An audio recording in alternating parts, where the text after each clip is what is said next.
So here's the situation. I switched from AT&T to Xfinity. I've changed all the Wi-Fi things in my house except the scale. It took me about a month to figure it out. Then when I tried to reconfigure the scale, I kept getting Wi-Fi error. So I spent like 3 days trying to figure out why in the world I kept getting Wi-Fi error, ERR.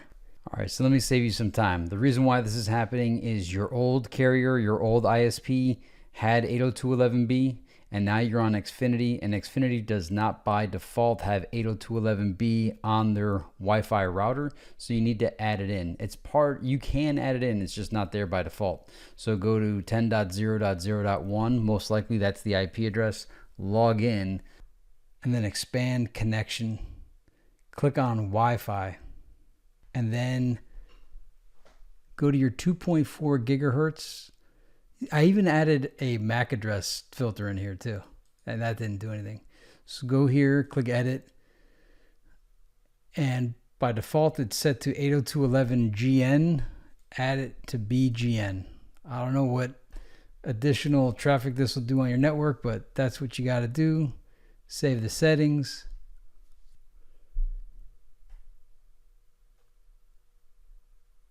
All right, so we can see here that it's set to 802.11bgn.